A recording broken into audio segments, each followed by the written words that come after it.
Can you hear us? Yes, I can. Awesome. Well, if you're ready to get started, we can go. Yeah, I'm ready. You guys ready?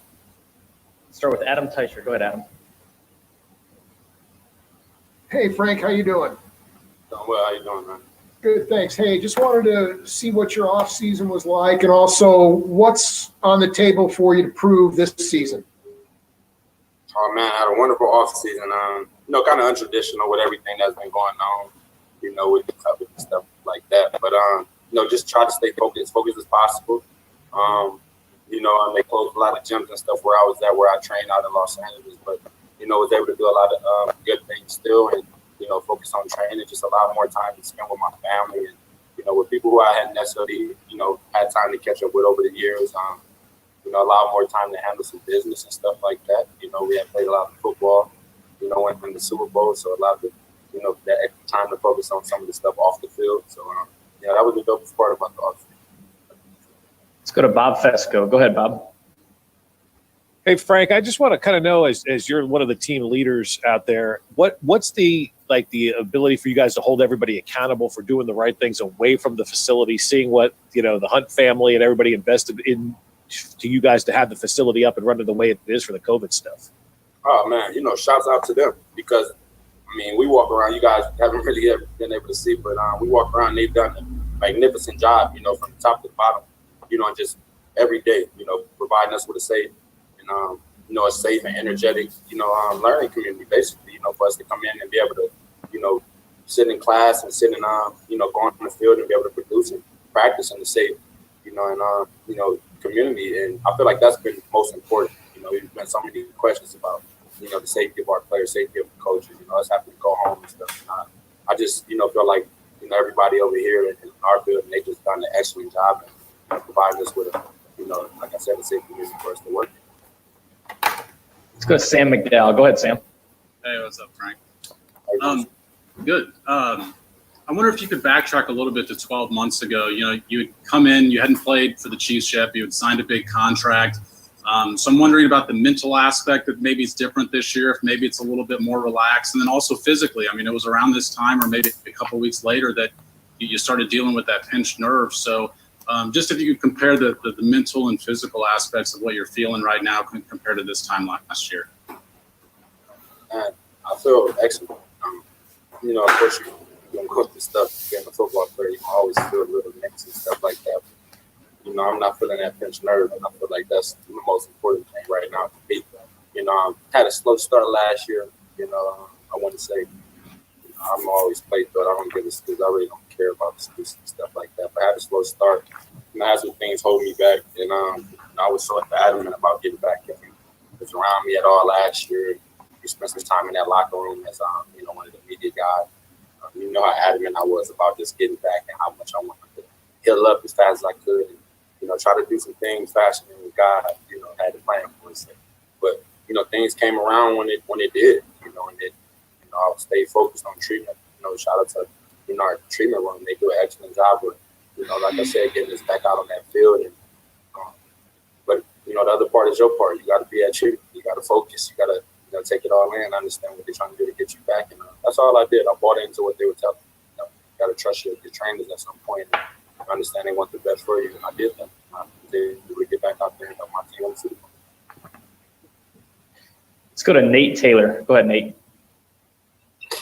Hey, Frank, good to see you.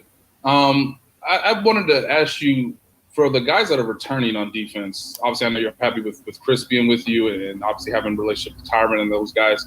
Now that you all are together, what are the conversations been like on what you all want to accomplish in the second part of this, sort of defensive run?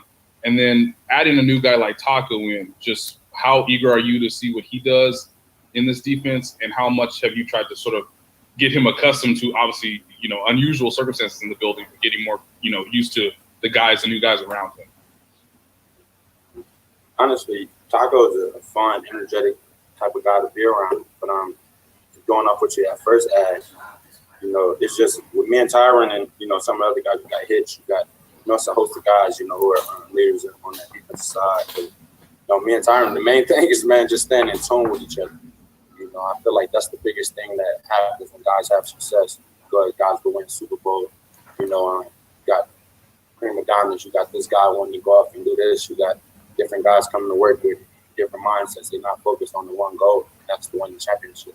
And I feel like that's where our strength is, you know, and we haven't wavered from that. Just having that short memory. Yeah, we won the Super Bowl last year, but that was last year. You know, some guys get, you know, cocky. They love that feeling. They love the emotions of winning it and carry that on the next year. And they don't really do shit for them, you know, on the field. So, you know, for this year, you know, honestly, us being champions last year, nobody cares about that. I know our coach don't care about that. You know, that's all fun. You know, that's nice. You know, it's pretty nice. It's cute and all, but, you know, we got stuff to do this year. You know, holding a set of goals. We got to win the AFC championship, and that's where it starts. Let's go to Matt McMullen. Go ahead, Matt. Hey, Frank, kind of a similar question, actually, but you guys were the best defense in the NFL from week 11 basically through the end of the year. With guys like you and Teicher and the leaders you have on this team, what gives you confidence you guys could be the best defense in the NFL to start this season? And just our ability to work and practice. I feel like that's what we beat every team. Can't give too much, but I mean, you guys know we out there flying around, having fun, and challenging each other. I feel like it's a lot of competition.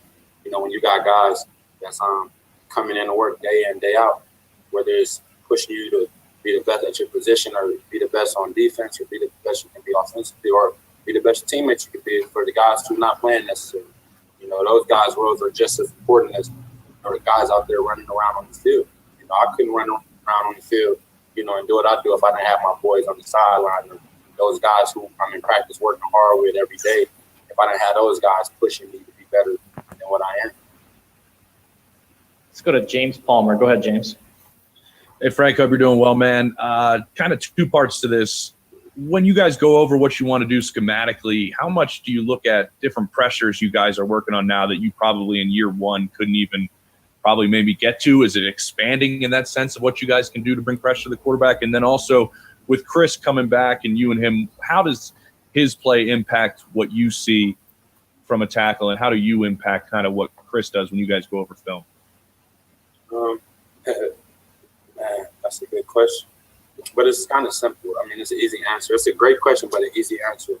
When you start asking questions about me and Chris, I get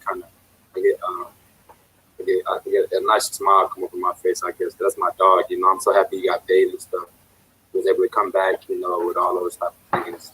But just so happy, man. And you know, with Chris, you know, he's a smart player. You know, he's so fun to be around, you know, off the field and even on the field. But he's such a smart player, and he seems like he just gets better and better. You know, I remember watching film on Chris when, you know, I was a younger player, probably like 3 or whatever. And he was just a year behind me, really. And watching him, and I'm like, wow, who's this young guy? You know what I mean? You're a beast. And you know, finally getting the chance to get out here, get acclimated with the system, and be able to play with him. You know, last year was great. And now, you know, we talk all the time. You know, we look at each other and we understand, you know, what's asked of us. We understand the type of pressure that's put on players like us. But you know, if we embrace it too. You know, it's all fun. It's fun. Like I tell him, you know, have fun with it. You know, don't let it stress you out too much. And he tell me the same. Like, we're gonna be the best, you know, 2 defensive linemen ever to play the game together. And that's one of the things we always talk about. You know, we got, you know, a few years to do something great. You know, just the reality of the game. You know, you got 3 years in that window to do something great and be the greatest you can be at doing it. And why not do it? And piggyback on your other answer, just about the defense. You know, just constantly just staying fresh, man. And you buy in the pressures and stuff. Pressures nice. You know, I love 4-man pass rush and stuff. I tell my linebackers they can drop back there and get off the way. They're being a waste of time. Let's go to Danny Welniak. Go ahead, Danny. Hey, Frank. How you doing, man? Danny. Good. So Andy Reid talks a lot about how the preseason is vital for the offense to get timing down before you go into the regular season. But how much does not having preseason games impact defense, and how do you guys have to change your mentality as you go into the regular season without those like scrimmage games? Well, the biggest thing, what I understand as a, you know, being younger and more time I was playing in the preseason was just the development part. I feel like that's a huge, you know, development period that the rookies are going to miss.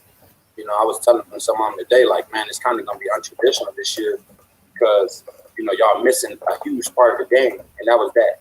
really it's that after you get drafted, it's that first acclimation period, introduce them to the NFL. Then you got to go to training camp and stuff like that. Like, they missed a lot of it. So it's like, y'all got to really understand that y'all work is going to come from practice. It's going to come from training camp. It's going to come from really locking in and understanding this film, because y'all not going to have an acclimation period like the preseason where it's, quote unquote, the competition level was the same. And, you know what I mean? Going right into the fire pit. You're going to a league where you got a 12-year pro, all pro, who you might be going against, and you got to be ready for it. It's as simple as put. I mean, I first got in the league, I had to prepare for Trent Williams, Jason Peters, and all these type of dudes all within the first 4 or 5 weeks of my season. I'm just looking at myself like, wow, that's going to be a long year. I understood. But you embrace it, tell them simply, welcome to the play. We got time for one more, guys. Let's go to Darren. Go ahead, Darren.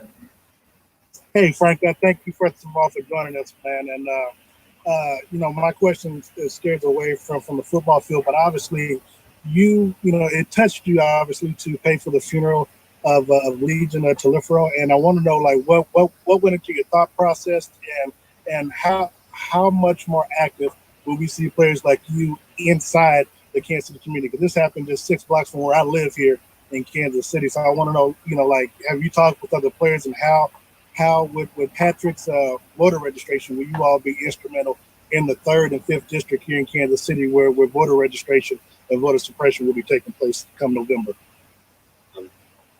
Yes, man, that's crazy you mentioned that about voting. Actually, I'm gonna get back to the other part, but that's crazy you mentioned that about voting, because as far as Kansas City Chiefs are concerned, our staff has been very active in just helping us get registered if you're not registered voting in the state, or whether you're an absentee voter, and just explaining the language. Some guys don't understand the language of voting, one, because they never really talked about it, they never been comfortable talking about it to somebody, but it's so important. I feel like, and then just coming up with this voting mark, it's just so important for the younger people who, are able to vote, who never voted, or, probably look at it like, oh, it's not that serious, or my vote don't count. I feel like it's very important for you to get out there and understand who you're voting for, do some research and understand the candidates and everything, because, don't do it by popular demand on what you read on Instagram and TV, because, sometimes that can affect the outcome of our country in the years to come. But on the other note, with, my young boy, man, it's sad, because you got, growing up in the inner city community, man, I had plenty of nights where I had to, duck some bullets, they shot my house up twice, 2 days back to back, growing up in inner city Los Angeles. And they shot our house up twice back to back in 1 week. And I remember being a kid laying down on my couch and my auntie putting me on the carpet, and seeing bullets fly through my house. Then the next day seeing it again, and then watching my uncle get shot. And then, fast forward, and then the story comes out about Legion, and what's going on with that is like, come on, somebody had to be there, and I just had it on my mind. I don't like ready for stuff like that, because it just happens to me. But somebody had to do it. Somebody had to be there. Would I challenge other people to step up and do things like that? I don't know. Like I said, it's just me. It's just whether they step up or not. I feel like I'm always do things like that. That's just pure. I got a pure heart. And when things like that happen, and I don't see nothing taking, nobody taking action, or it's not really being talked about, touches me somewhere. That's really what happened. Frank, we appreciate you taking the time today. Hopefully we get to talk to you soon. I appreciate y'all. All right, guys, up next, we've got Charvarius Ward. So hang tight here, and we'll get you him next.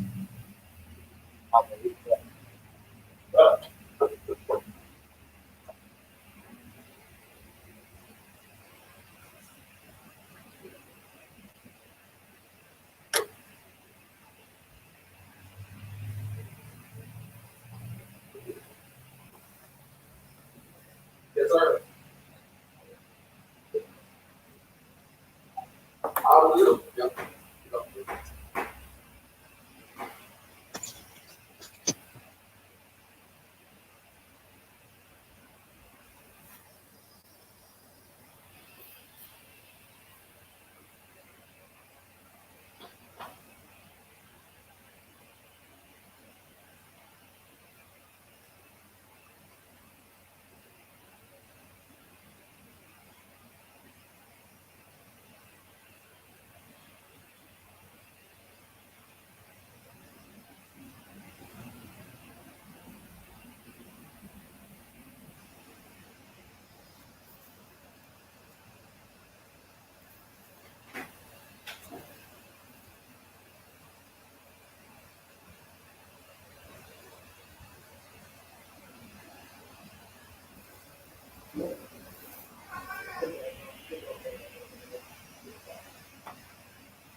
There you go. All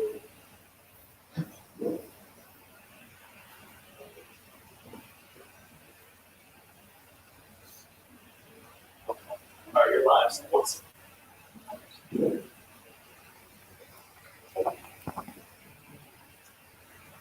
Okay, Charvarius, you hear us okay? Yeah, I hear you.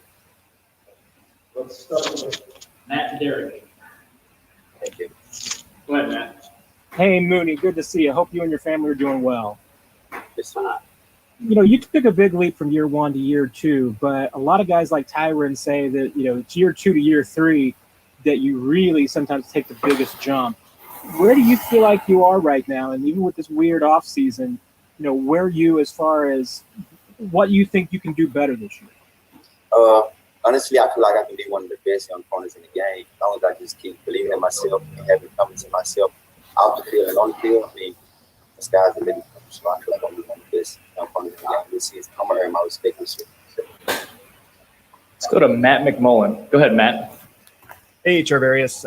Matt just mentioned Tyron, how he's helped you progress as a player. How is just having him around last year and going into this season, how has he helped you grow as a player? Yeah, he's one of my biggest supporters. Like, day one, he was always telling me, like, I know you can play corner. You got the size, you got the ability. You just got to know the mental part of the game. And once you learn that, your game goes to a whole other level. So, I mean, he, as far as, like, him helping me, it's most of the pass on this. Let's go to Steve Walls. Go ahead, Steve. Hey, Charvarius, how you doing, man? Hey, you are from Mississippi, went to Macomb High School and then Hines Community College in Mississippi. What are your thoughts about the Confederate flag symbol being removed from part of the state flag? I think it's a good thing. I think it should have been gone a long time ago. So I'm glad they made it that to finally get rid of it. I look forward to seeing what they come up with now. But I mean, I think it's a good thing. Definitely. Let's go to Len Jennings. Go ahead, Len. Hey, Charvarius, thanks for taking the time out to speak with us today. We got a taste of what Spag's defensive system can do at the end of last season. Is there kind of a sense of eagerness to kind of get going more into that system, especially looking back at the success you guys had in the later part of last year? Right. So we the defending Super Bowl champion. So of course we really got them to win our throne. I mean, I'm glad the coaches got the same defensive style as last year. I feel like everybody know the system way better. So we just building camaraderie right now. Just getting to know each other better and better and better. And I feel like this season we could be one of the best defenses in the league. We keep grinding, keep working, keep grinding day by day. Let's go to Nate Taylor. Go ahead, Nate. Hey, Charvarius, good to see you. Earlier this offseason, we talked to Sam Madison, and I know we sort of asked some questions about you, and you guys were going, I think, through the remote offseason program. I'm just wondering, when you watched film of yourself and maybe of some other guys, did you sort of identify areas where you may get better at, interceptions or, forcing turnovers? That appeared to be the big thing that Sam wanted you to sort of focus in on in year 3. Just wondering what you may have seen of yourself that gives you confidence of maybe being a little bit more of a playmaker in terms of getting the ball this year. Right. Yeah. So that's one of my biggest things, like getting the ball this year, like for interceptions, scripting the ball, giving the ball out. Instead of batting the ball down this year, I'm going over 2 hands, trying to hop on the ball, get interceptions. Just trying to make turnovers, get the ball back to Tyreek and Sammy and Travis and all those guys, so I can score more points. So that's one of my key areas for me this year. Turnover. Let's go to Herbie. Go ahead, Herbie. It's Charvarius. Kind of like to piggyback off of what Nate just asked you there. And I know you know this stat. Last year, one wide receiver for a 100-yard game, and that came all the way like at the beginning of the season. But what do you guys do as a collective group as an encore, and how do you build off of that? I feel like our group of DBs, we some dogs. Like, we believe in each other. We know what we can do. Not too many people around the league give us a lot of respect because we don't have too many big names outside of Tyron. But like, we got a lot of young talent. Like, we real young, but we fast. We can play ball. So I mean, we just got that dog mentality that no one's gonna come out there and do nothing on us. So we some dogs out there. So. Let's go to Harold Kuntz. Go ahead, Harold. Hey, Charvarius, hope everything's good, man. My question to you is just about being a lockdown corner this year. You were kind of coming into your own last season with that, but now trying to be the lockdown guy with a little more attention paid toward you now. How are you embracing that position, especially with, no preseason and Rashad Breeland potentially being out for the first couple games? Well, I just believe in myself and my ability. I know what I can do on the field. I just got to show the world, show the coaches, show you guys, show the media, show the fans, show everybody that I can do a lot down the corner. I think I can. I know I can. I'm gonna do it. It's a good time. Looks like our last one is from Pete Sweeney. Go ahead, Pete. Hey, Charvarius, thanks for taking some time. You mentioned you want to be one of the best young cornerbacks in the game, and I just was curious, in your mind, what does that look like? What does that mean? Like, what do you foresee in someone who would be considered that? What type of traits? Just going out there, taking on the best receiver every week, not getting burned, not giving up touchdowns, challenging every goal, catching interceptions, forcing turnovers, all of that. Like, just being a big dog, being a leader in the cornerback room, in the secondary. Because I know Brilliant's not gonna be around the first 4 games, so I know I got to step up my leadership. So it's just that, and I just got to be a leader, just be at the top dog. Mooney, looks like we have one more question that's a late ad here. Nate Taylor with our final question. Go ahead, Nate. Hey, Charvarius, I just got one more for you. It's about the rookies, obviously, Ladarius and Bo Peep. You've gotten a chance to get to know them kind of virtually a little bit this week. Just what do you see from them that may be able to help you guys early in the year, and just how will you try to help them along in their sort of development since they're not going to have preseason games this year? Well, first of all, I noticed they can long. They got some makeup that's needed long. I'm pretty sure they're fast, they can run. Those good players in college, so we just gotta guide those guys along, like as far as paperwork and weight room on the field and practice, encourage those guys. Let them know they got to step up early and often. They'll be pretty good. Charvarius, we appreciate your time today, man. Thank you. Thank you. All right, guys, if you want to hang tight, we have 2 left. We've got DeAndre Washington and Kelechi Osemele coming up. So hang tight. We may have a little bit of a gap here because I know they're finishing up their stuff, but hang on and we'll get you as soon as we can.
If I'm missing anybody on a recording, please shoot me a text or shoot me a note in the chat, and we'll get it fixed.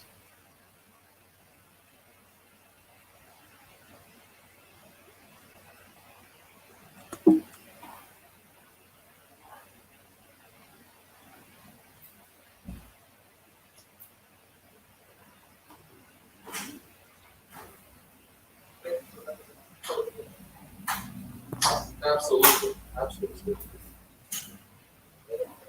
All right, guys, I think I can hear them. They should be coming up our way in a second. There he is. Can you hear us okay? Yeah, I hear you guys great.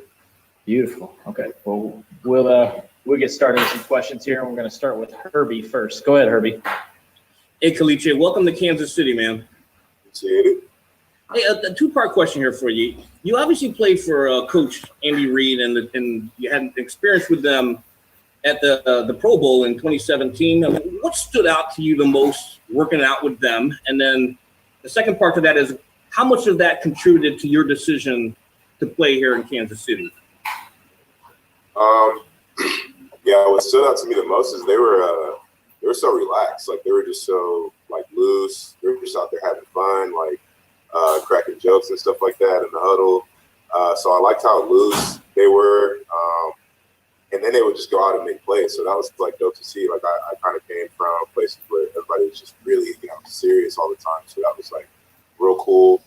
That kind of tied into it. My decision coming here, Coach Reid, just with his ability to drop these crazy plays, seeing that firsthand, that was dope. So yeah, that was a big part of what brought me here.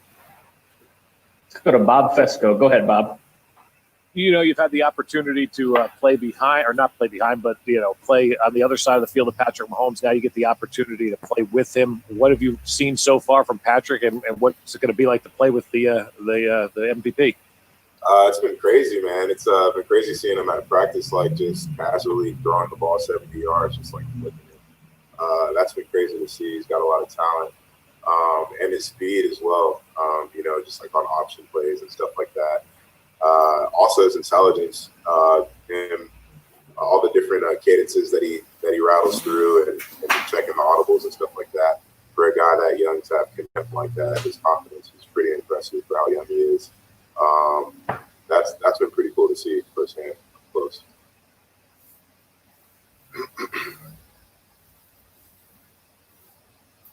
Let's go to Len Jennings. Go ahead, Len. Kelechi, thanks for joining us. More on Mahomes. He has a knack to improvise back there. Does that, and being a veteran like yourself, does that kind of change or forces you to kind of change your style or your game that maybe something you're not used to, or have you had some experience with guys who are mobile and like to improvise like that? I've had a little bit of experience with guys that are mobile. When I was in Baltimore, my backup quarterback, I had a pretty athletic guy back there. And I had a little bit of experience with Stam. He's faster than people think. He can scramble around a little bit as well. And obviously Derrick is a guy that's pretty athletic and likes to move around and likes to get outside of the pocket and make plays. So I've had a few quarterbacks that scramble around and do that. It makes it fun because you get to react. You're blocking your guy. You kind of see the guys line up and drop back, so you get to be the aggressor, which I kind of like to do in pass pro. So it actually makes it a little bit more fun and exciting. You're not just sitting back and setting or whatever, and just sitting there.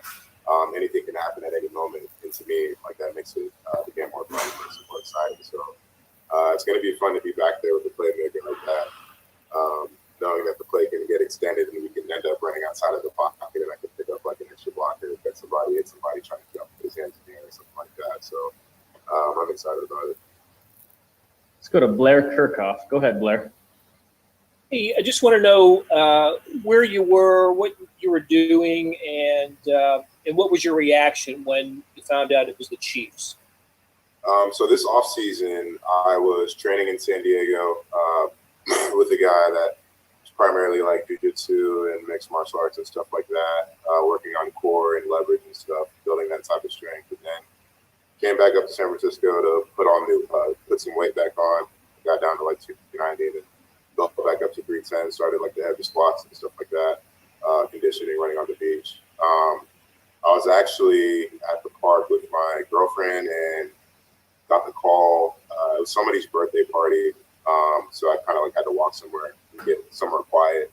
And I was pretty excited. I was fired up. I mean, obviously, like the first thing I thought of was playing with Mahomes, and then I actually accidentally leaked his phone number because I had like the Instagram or whatever. I did a video and I had his number out there, and I had to like take it down real quick. But I was so excited I didn't even think about it. Yeah, like I was pretty hyped. My agent called me, and instantly the first thing I thought about was this is a really good team. We got a chance to win a championship. I haven't won one, and I think it's been 8 seasons. It's my rookie year, so I thought immediately like this would be a beautiful way to kind of cap off a long NFL career. So those were all the thoughts that were going through my head. Let's go to Pete Sweeney. Go ahead, Pete. Hey, thanks for taking some time. So your signing came very shortly after Laurent Duvernay-Tardif, the right guard, opted out. I know that you have a ton of experience at left guard. Have the Chiefs talked to you at all about maybe the position along the line that you will play? Do you have a preference? Do you feel comfortable if they wanted you to go to right guard, you could do it? I was just curious where you stand on that. Yeah, I'm pretty open. When I came into this game, I was a tackler. I had never played guard in my life. So, yeah, I'm pretty open. They've kind of just said I'm going to be in the rotation, learning the playbook right now, obviously. There's a lot of wrinkles to learn, but in any way, shape, or form I'm able to help, I'm excited to just do my part, and help a franchise that knows how to win continue to do so. Let's go to Nate Taylor. Go ahead, Nate. Hey, Kelechi, it's nice to meet you. In getting with an offensive line that's pretty veteran savvy, particularly on the tackles with Derrick and Mitchell, just from watching the Chiefs and kind of getting an idea of what the playbook is, how much can you build chemistry right now before you do sort of more on the field practice work? And then what about the Chiefs, when you looked at their offensive line last year, do you feel like you can translate your skills to in terms of helping them become and stay a top offense? So I would say in terms of building chemistry, we're here, 7, 8 a.m. until, 6 p.m. And so we're around each other all the time, cracking jokes, sharing music, just hanging out, lifting weights and stuff like that. So that's kind of how we're building our chemistry right now. In terms of what I've seen with those guys, technically sound, like 2 of the most technically sound tackles I've seen play the game. And I've been around the game for a while, and I'd say like they're really high up there in terms of their technique. They're very consistent. That's something that I definitely need to work on to get on that type of level. So that's something that I need to, I can learn from them. But I think what I bring to it is the physicality, the finish, the aggression.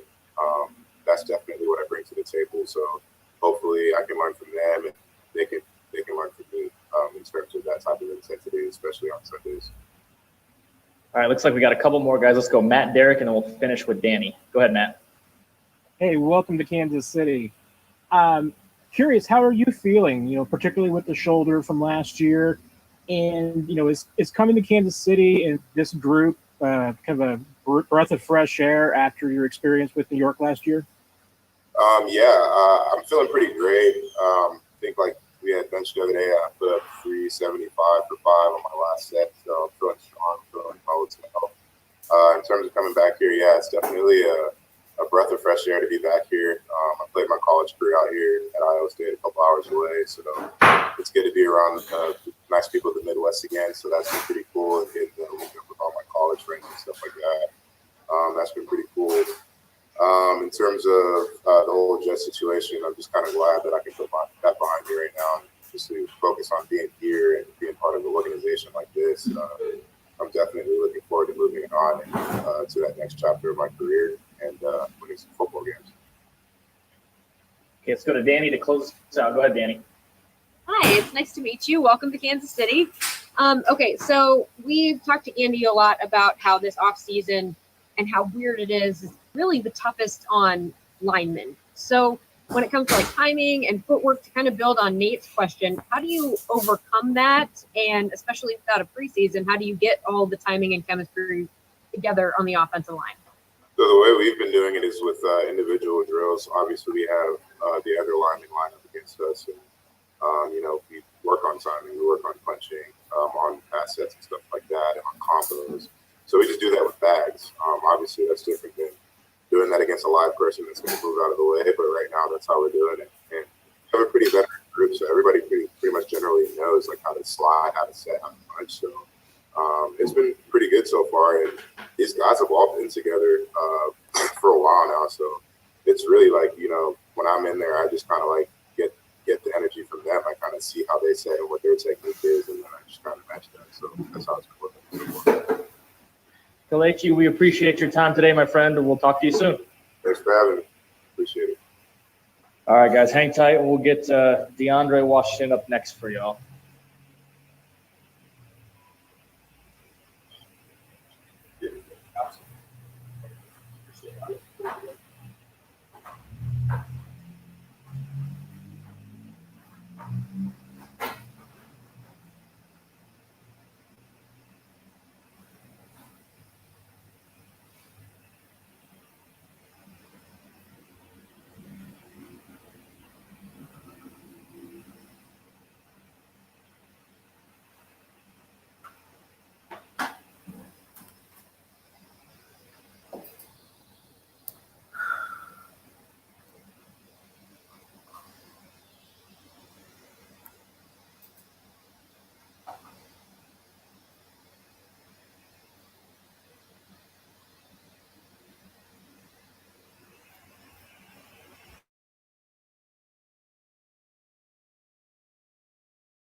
There he is. All right, one second. Let me adjust our camera.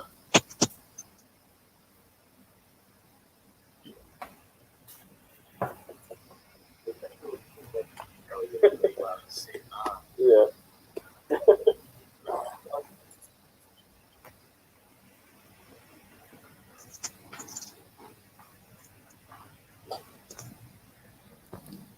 All right, guys. So let's start off with Harold Kuntz. Go ahead, Harold. Hey, DeAndre, welcome to Kansas City, man. Question for you, obviously, with playing with Patrick Mahomes in college. Just what was that experience like coming back to playing with him? Everything normal? And then any funny stories of him from Texas Tech that you kind of don't want to bring up in public, but you can bring up with us, maybe, say? Yeah, I mean, it's just crazy how, sometimes life comes full circle, man. Kind of see him in this beginning stage of Tech and then kind of see him, elevate to the, the stage he's at now, man. It's been a pleasure to see. So definitely excited to be back playing with him. As far as like stories, man, Tech was a fun time, man. You kind of put it on the spot. I don't got nothing off the top of my head right now. Let's go to Pete Sweeney. Go ahead, Pete. Hey, DeAndre, thank you for taking some time. We had mentioned during your initial signing availability how excited you were to have opportunities toward the end of last year with the Raiders to come to Kansas City and then to see them take a running back. And then now you have Damian, who's opted out, meaning more opportunities likely will be available. Just what has this roller coaster sort of been like for you this offseason? Yeah, man. I think, prior to making my decision, I felt like coming to Kansas City was a great opportunity for me.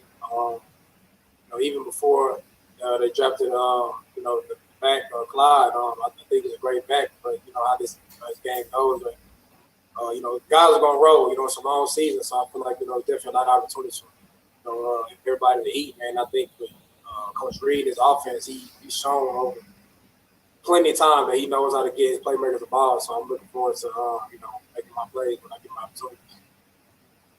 Let's go to Bob Fesco. Go ahead, Bob. I want to kind of go back to what Harold asked about Mahomes. And when you were watching him in college, did you ever think that he'd be at the level that he's at now?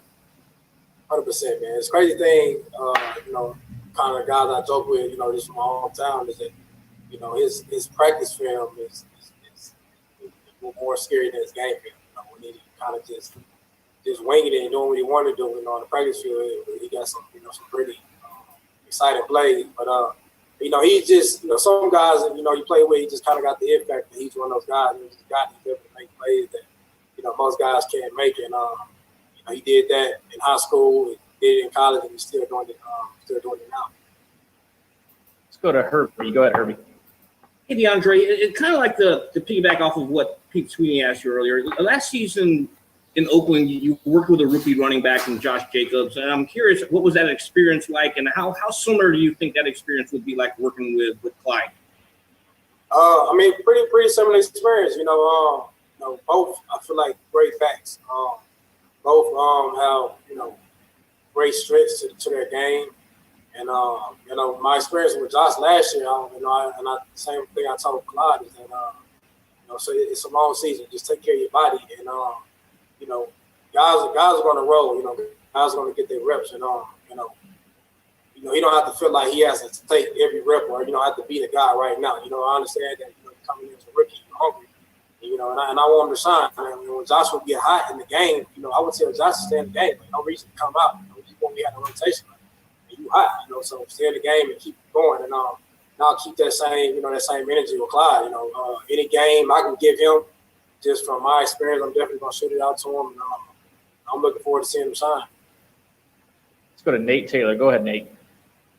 Hey, DeAndre, good to see you. After your reaction to Damian opting out this season, and understanding based on experience, the teammate rely on you as soon as obviously the opening week.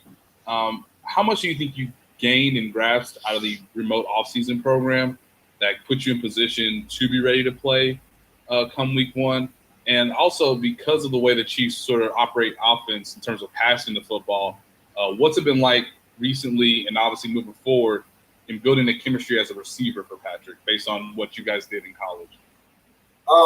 So the first question, I was excited to go. I was ready to go. unfortunate that maybe did opt out.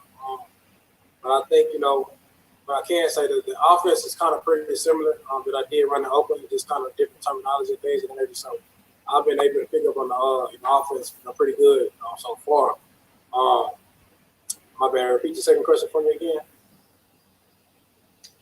Just with now getting to be on the field with Patrick again, just what's it like to sort of build that chemistry from a receiving standpoint, given how much the Chiefs pass the football? Yeah, we was able to get a few workouts in this offseason to kind of kickstart it a little bit. But I think, over these next few weeks, especially once we start to amp things up a little bit, we'll be able to get more acclimated. But, it's just been good to kind of be back out there with them and be back out there, with these guys, new teammates, new environment, new energy. It's an exciting time right now. Guys come out for Super Bowl wins, so, guys are definitely very excited, very confident, which I love. And I'll be looking to come in and compete, man, and show that what I can do and, make my mark on this offense.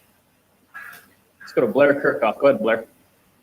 Hey, DeAndre, one more about Texas Tech for me. In 2015, your senior year, you led the Big 12 in rushing, and I just want to know how good that Texas Tech offense was that year. Yeah, man, it's crazy. We had weapons, man. We actually had another receiver that got drafted, a guy named King Brand. Between me, him, and Pat, man, we were just, we were running and gunning, man. We had hot that year on offense, and we just, it was a trifecta. You know what I'm saying? Where Pat doing his thing, and me on the ground game, and then our receiving game was always pretty good. So we were just able to kind of just feed off each other and able to have a good year statistically on offense that year. All right, let's go to the last one, and that's Pete Sweeney. Go ahead, Pete. Yeah, just to go back to that year, that's what my question was about. You nearly had 1,900 yards from scrimmage. That's a huge number. Nearly 400 of those were receiving. When you think back to that year, what do you think was so special between the dynamic between yourself and Pat? Just being able to feed off each other's energy. You have a quarterback like that, guys can't really, key in on the run game. And so that opened up opportunities for me, and having a successful run game opened up opportunities for our pass game, being able to go over the top on guys, and so I think it was just kind of just keying off, feeding off each other's energy, and like I said, we kind of got hot early, and then momentum kind of just rolled through the season, man. Offensively, man, I wish we could have won a couple more games, of course, but offensively we were hot for sure. DeAndre, we have one more pop-up. Let's go to Adam Teicher to close us out. Go ahead, Adam. Hey, DeAndre, you played with Kelechi for a couple of years, I think, in Oakland, right? What was he like? What made his game stand out to you as a back? Dog, man.